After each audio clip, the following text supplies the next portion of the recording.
갈 길이 멀어가지고 바로 시작할게요.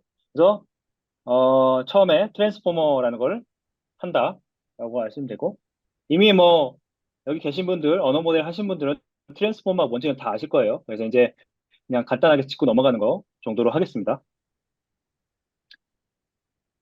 근데 지금 이게 최근까지 그 언어 모델 이볼루션 트리라고 하는데, 잘 보시면 여기서 시작했죠. 여기서 2017년에 트랜스포머 어텐션 이즈 올 유 니드라는 논문이 나왔어요. 그다음에 버트랑 GPT-1 논문이 2018년에 나왔고, 그래서 여기 버트가 있죠. 여기 버트 있고 GPT-1이 여기 있죠. 그 전에 이제 엘모라는 거 나왔고요. 엘모는 식2식이랑 거의 비슷하게 나왔는데, 여기 식2식 여기 이쪽에 있는데, 그 얘는 LSTM으로 했던 거고요. LSTM으로 양방향으로 이렇게 했던 그 언어 모델이고, 이제 어, 구글에서 트랜스포머가 나오면서 다 이제 트랜스포머로 바뀌었죠. 그래서 이제 버트가 나왔고 GPT-1이 나왔습니다. 그래서 이 두 개 애들이 완전히 갈래가 바뀌었죠.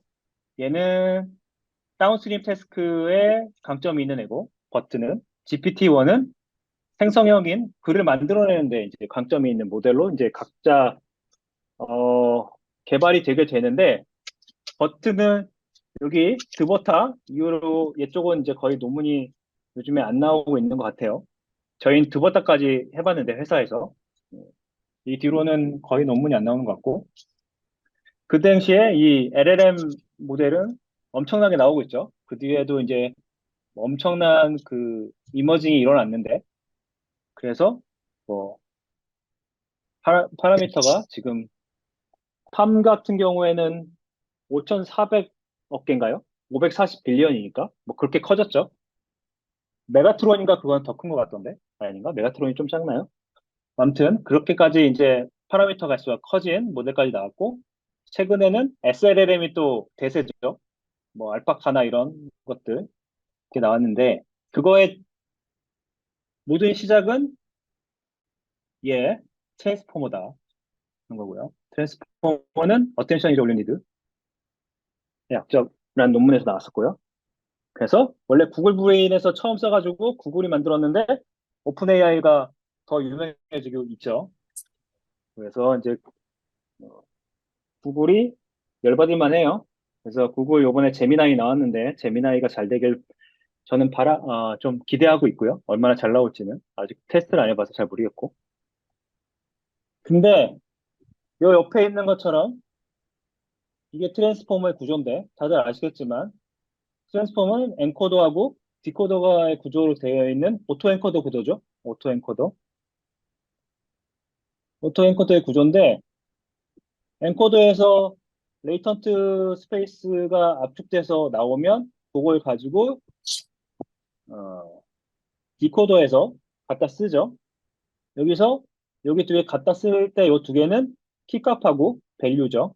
키값하고 밸류를 갖다 쓰고 디코더에서 올라온 쿼리를 가지고 같이 확인을 하는 게 이제 디코더의 구조입니다.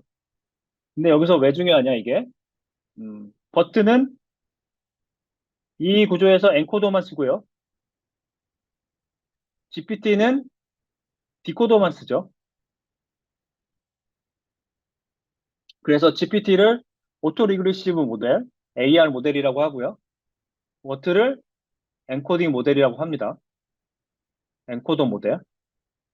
그래서 이 두 개를 다 쓰는 거를 오코 엔코더 모델이라고 하죠. 그래서 이 두 개를 다 그냥 쓰는 거는 T5가 있습니다.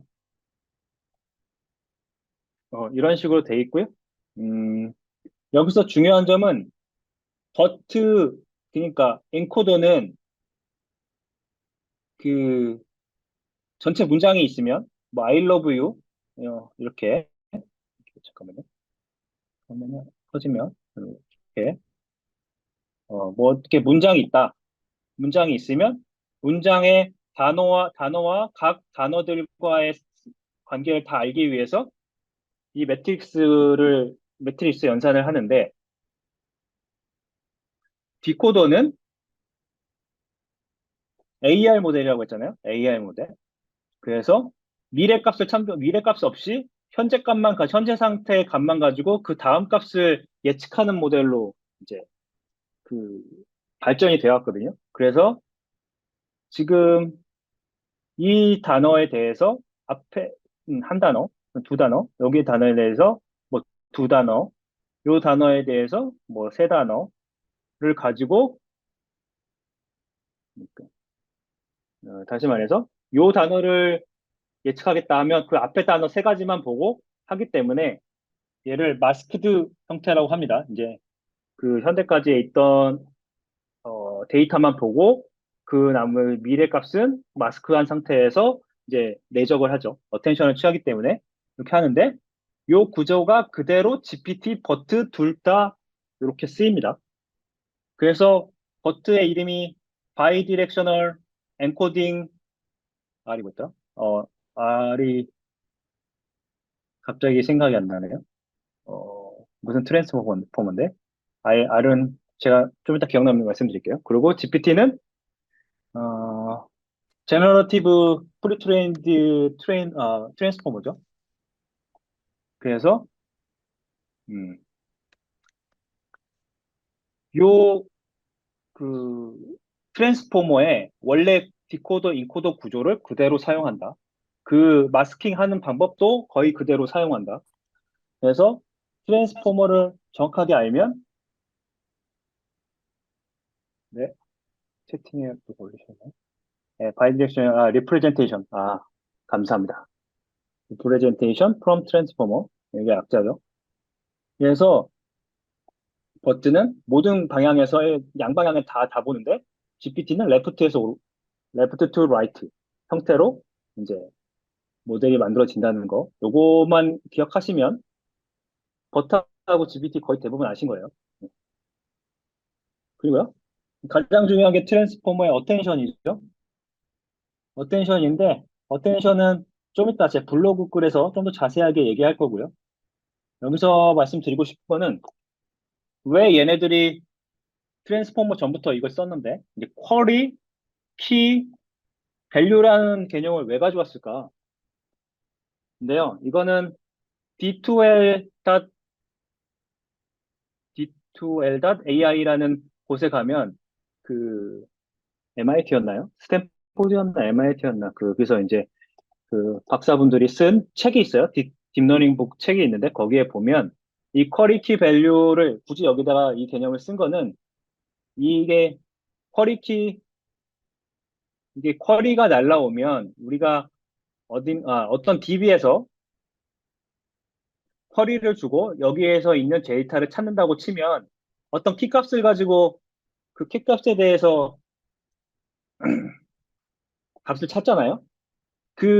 그때 이제 쿼리를 날렸을 때 이 키값, 내 쿼리가 어떤 키값에 맞는지 매칭되는지 판단을 하고 그 키값에서 내가 밸류를 가져오기 때문에 그 사람들이 이해하기 쉽게 설명하기 위해서 이름을 쿼리 키 밸류의 개념을 가져왔다라고 설명을 해주고 있더라고요.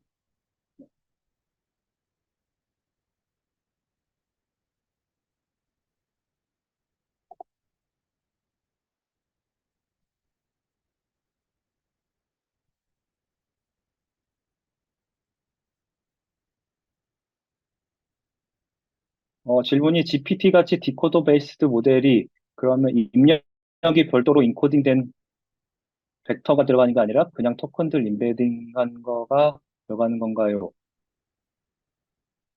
어, 토큰을 인베딩한 게 들어가는 거죠. 들어갈 때. 그래서 이제 원래 버트나 이런 거 워드피스나 BP를 쓰잖아요. 센텐스 피스나 이런 서버데이션 해가지고 토커나이징을 한 다음에 쓰긴 하는데 그런 방식으로 그 토커나이징 인베딩 된 값이 들어가는 거죠. 그래서 다시 돌아와서 쿼리 키 밸류를 넣은 건 그런 거고요. 근데 여기서 얘는 왜 셀프 어텐션 다 프로덕트 이 개념을 이걸로 했냐 하면 쿼리하고 키가 쿼리와 가장 유사한 키를 발견해야 되잖아요. 키를 찾아야 되잖아요. 그래서 쿼리에다가 키를 닷 프로덕트 한 거예요. 왜냐하면 요게 어, 내적 자체가 두 벡터의 유사도를 구하는 거잖아요. 두 벡터가 같은 방향이면 크기가 가장 똑같을 거고, 두 벡터가 서로 반대 방향이면 크기는 두 배가 되는데, 방향이 반대니까 마이너스 최소값이 되겠죠. 그런 것처럼, 이제, 쿼리하고 키하고 어떤 키가 쿼리에 가장 비슷한지, 유사한지, 그걸 알기 위해서 이제 두 개를 내적한 거고요. 내적하면 여기 어텐션 스코어가 나오죠. 어텐션 스코어가 나오는데, 요걸 또 루트 DK, 그러니까 키 벡터의 크기로 나눠줘요. 크기의 루트 값을 나눠주는데, 이건 왜 그러냐면, 이 쿼리 벡터랑 키 벡터가 둘 다 0에서 평균이 0이고, 분산이 1인, 랜덤 베리어블이거든요. 랜덤 베리어블이니까, 랜덤 베리어블끼리의 내적은 하면 어떻게 되냐면, 평균이 0이고, 분산이 DK인 랜덤 베리어블이 됩니다. 그래서 이 DK를 1로 만들어주기 위해서 루트 DK를 나누는 거예요.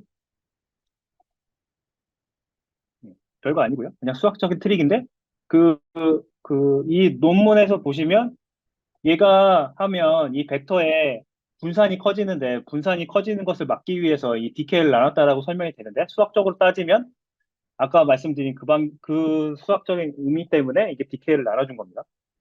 이제 스케일링 팩터라는 거 생각하시면 되고요.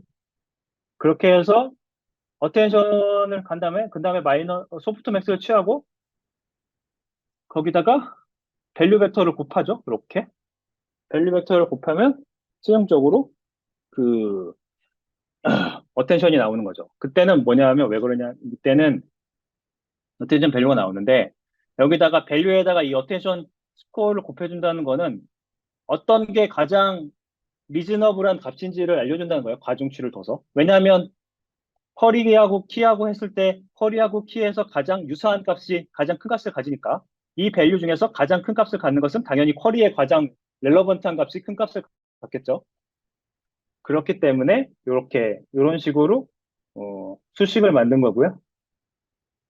아이고, 네.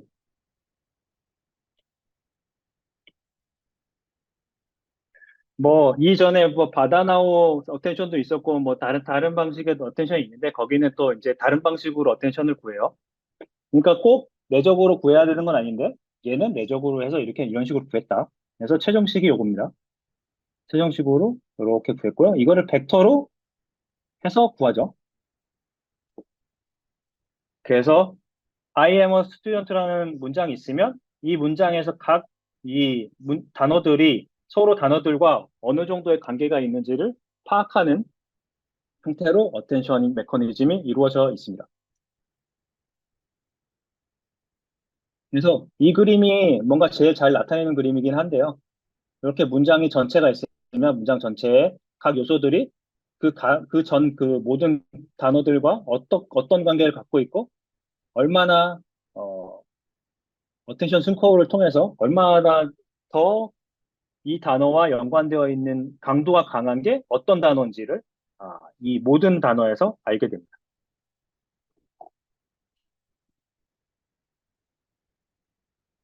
그래서 아까 말씀드렸지만 그 트랜스포머를 가지고 엔코더만 가지고 한 게 요 버트라는 놈이에요.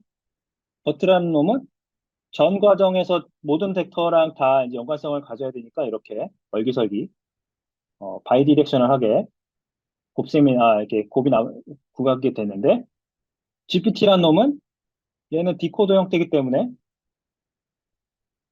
아까 말했지만 AR 모델이라고 했죠. AR 모델의 left to right 형태로 모든 생성이 되기 때문에 음, 이렇게 한 방향으로 가고 있습니다. 한 방향으로.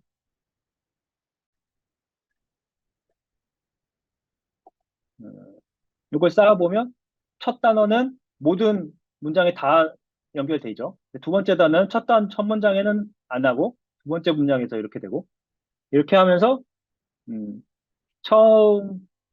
처음 문장은 첫 단어를 가지고 이 다음 어떤 단어를 맞추도록 되어 있고, 두 번째는 첫 번째 단어와 두 번째 단어 가지고 세 번째 단어를 맞추게 되어 있고, 첫 번째 단어, 두 번째 단어, 세 번째 단어를 가지고 네 번째 단어를 맞추게 되어 있어요. 그래서 문장 끝까지 이렇게 갑니다. 이렇게 맞추는 역할로 이제 언슈퍼바이즈 러닝을 하는 게 이제 GPT가 되겠습니다. 근데 이제 버트도 그렇고 GPT-1도 그렇고 프리트레이닝 모델을 가지고 이제 파인 튜닝을 각각의 태스크에 맞게 하게 되어 있는데요. 여기에 단점은 각각의 태스크별로 모델이 따로따로 있어야 된다. 이런 단점이 있죠. 그래서 그리고 프리트레이닝이라는 단계가 처음 도입된 게 이제 GPT하고 GPT-1하고 부터인데 GPT-1 다음에 이제 버트도 프리트레이닝을 하게 됐고요. 트랜스포머 논문에서는 프리트레이닝 단어가 없어요. 그래서 이렇게 진행이 되는데 이 파인 튜닝이라는 게 들어오면서 태스크별로 이제 모델이 따로 있어야 된다고 했잖아요. 이건 GPT-1도 마찬가지였는데 그래서 이제 파인 튜닝을 하면 이렇게 요런 센텐스 페어 클래시피케이션 요런 문제에서는 여기 클래스를 맞추는 클래스 토큰 위치가 있고요. 얘도 똑같이 싱글 센텐스 클래시피케이션 요 문제에서도 여기 이제 클래스가 나오는 문단이 있고 이제 그 외에 이제 퀘스천 Q&A 하는 태스크에서는 이 클래스 위치에 있는 얘를 안 쓰고요. 이 뒷단에 이 부분을 쓰게 됩니다. 이게 뭐냐 하면 버튼은 문장 두 개를 하나의 입력으로 바로 집어넣는데 이때 이제 이 구분자가 있어요. 이 구분자로 이 앞뒤의 문장이 어디까지가 앞에 문장이고 뒤에 문장이 이제 구분해주는 애가 있는데 이렇게 했을 때 이제 퀘스천하고 어떤 패러그래프가 들어오면 얘에 대한 앤서가 이 두 번째 부분자에 있는 요 쪽으로 이제 답이 나오게 되어 있는 거죠. 이런 식으로 각각의 모델별로 아웃풋도 다르고 형태도 다르기 때문에 서로 다른 모델이 돼버립니다. 파인 튜닝을 하면. 근데 GPT는 조금 다른 게 음, 아까 GPT-1은 마스크 어텐션은 아까 그 AI 모델 그 얘기하는 거예요. AI 모델이고 그다음에 인풋이 들어오면 그 아웃풋의 그 조건부 확률을 구하는 거기 때문에 얘는 파인 튜닝이 돼서 각각의 모델이 버트처럼 여러 개의 모델이 나오게 돼 있어요. 이렇게 태스크별로. 근데 이 단점을 없애기 위해서 GPT-2는 파인 튜닝을 없앴어요. 파인 튜닝을 없애고 태스크라는 스페셜 토큰이 있습니다. 이 태스크라는 스페셜 토큰을 넣으면 그 태스크에 맞게 아웃풋이 나오는 거예요. 이거는 좀 이따 제가 어, 어, 블로그를 보여드릴 건데 블로그에서 다시 정확하게 보여드릴 거고요. 그 다음에 GPT-2하고 또 GPT-3하고 다른 점은 뭐냐?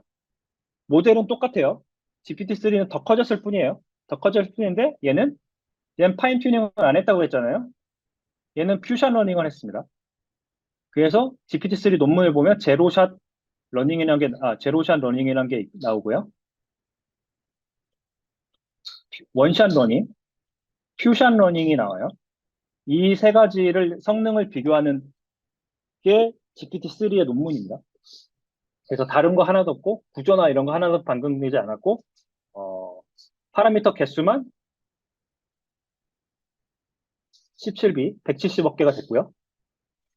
음. 얘가 제가 기억하기로는 몇 개였더라? 뒤에 나오니까 그럼 뒤에 다시 보여드릴게요.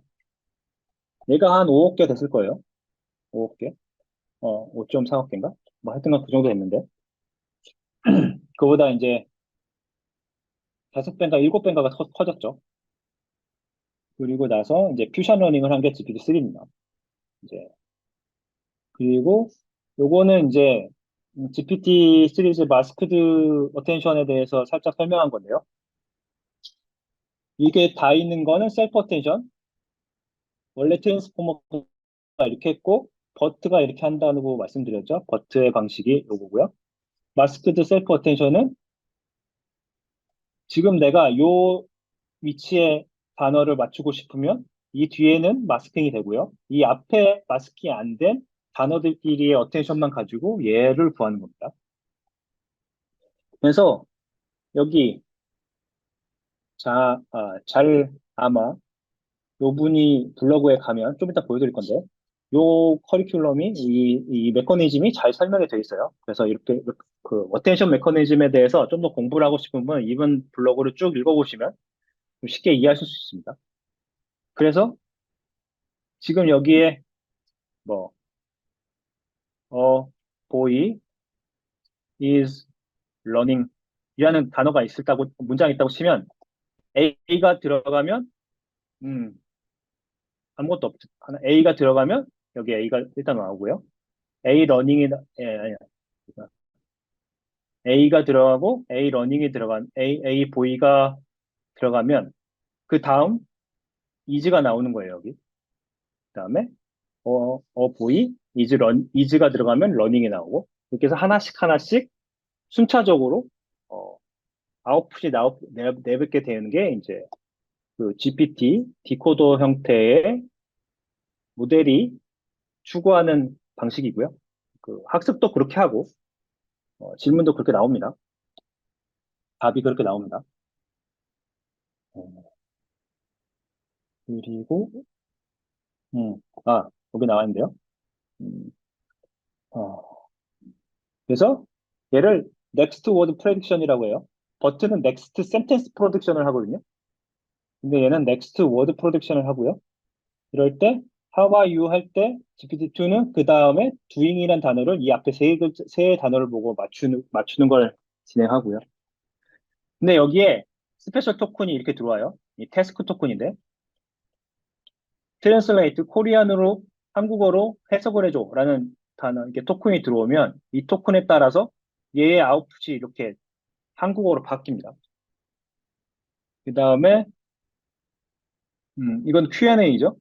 앞에가 문장이 있고 이걸 퀘스천을 해서 who am I라고 퀘스천을 넣어주면 그 다음에 마지막 토큰으로 answer라는 토큰을 넣어주면 어, 답으로 탐이라는 답을 배출해 내주는 거예요. 출력하는 거예요. 이런 식으로 GPT-2는 하나의 모델로 파인 튜닝해서 여러 가지 모델을 만드는 게 아니라 하나의 모델로 여러 가지 멀티태스크를 지원할 수 있도록 모델을 만들었어요. 엄청난 뭔가 패러다임의 변환이라고 할 수 있죠. 그 다음에 이제 GPT-3는 퓨전 러닝이 나오는데요. 퓨전 러닝은 여기서 보시면 이 밑에가 어, 이그샘플의 수고요. 여기 어쿠러시인데 어, 요거 0인 게 당연히 제로샷이겠죠? 제로샷이고 이건 한 개만 있을 때 원샷. 얘는 10개 정도에서 20개 정도에 하는 게 이제 퓨전 러닝인데 보시면 알겠지만 퓨전 러닝을 할 때 성능이 엄청 좋아지죠. 이렇게 다. 당연히 어, 파라미터 개수가 가장 높은 175 빌리언짜리 아까 제가 말을 잘못했네요. 170억이 아니고 175 빌리언.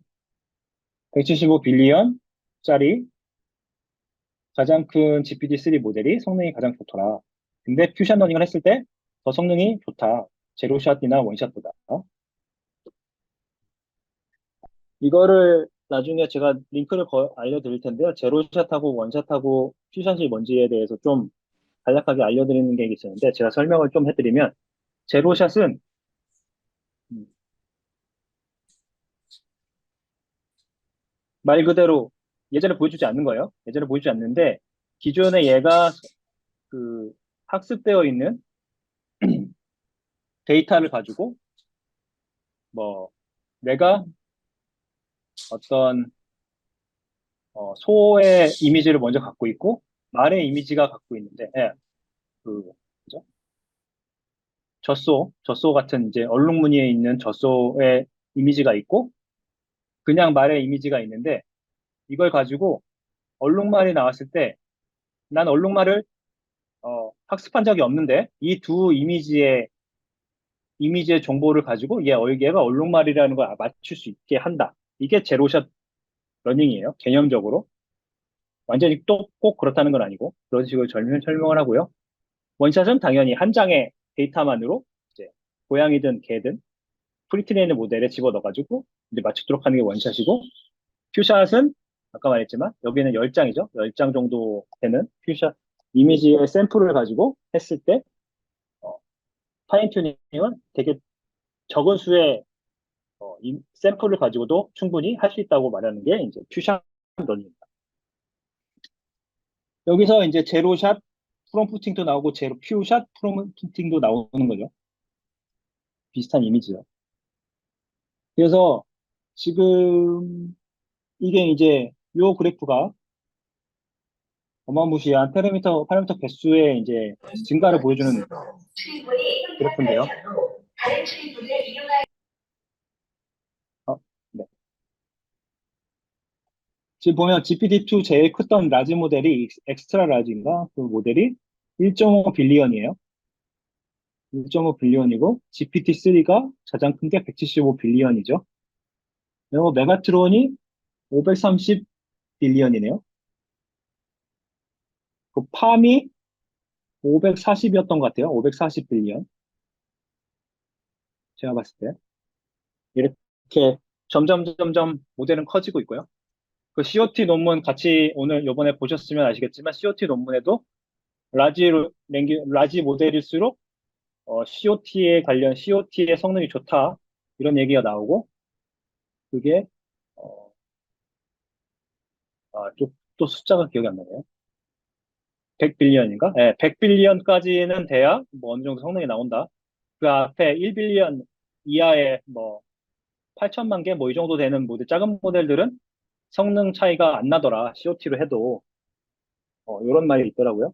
그게 왜 그러냐 하면 라지 모델일수록 문맥의 이해도가 높고 문맥의 이해도가 높을수록 추론이나 이런 걸 했을 때 정확도가 높아진다는 거를 것을 이제 COT 논문에서 얘기해 주고 있더라고요. 그런 것처럼 음, 어, 파라미터 개수가 크면 클수록 성능은 좋아진다. 그거는 그런데 그렇지만 뭐 무한정 커질 수는 없겠죠. 당연히. 지금 그래서 제가 준비한 자료는 여기까지인데 여기서 제가 블로그 내용을 좀 몇 가지 보여드리겠습니다. 음,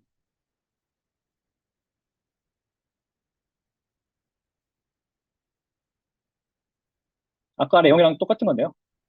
이걸 좀 더 자세히 설명해주고 있다고 생각하시면 됩니다.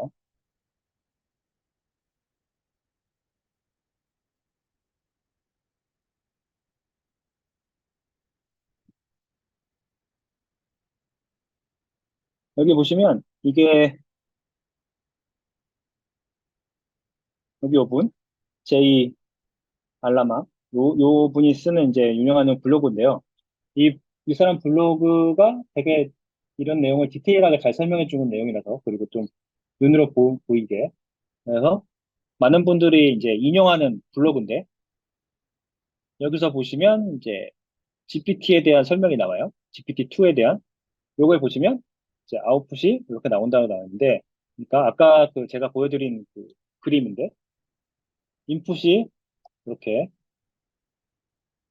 하나하나 들어갔을 때 요게 어떻게 단어들이 예측돼서 나오는지 이렇게 보여주게 됐습니다. 그래서 아무것도 없을 때 A가 나왔고 그다음에 어로봇이 되니까 메이가 나오고 메이까지 나오니까 낫이 나오고 메이하고 나오니까 끝난 거죠. 이런 식으로 하나씩 순차적으로 아웃풋이 나오도록 학습이 된다. 그런 거고요. GPT-2는 그렇고요. 그 다음에 보여드릴 게 아까 보였던 이게 마스크드 셀프 어텐션이다. 이게 디코더에 관련된 거고요. 그래서 GPT 시리즈는 다 이 형태로 되어 있습니다. 1, 2, 3.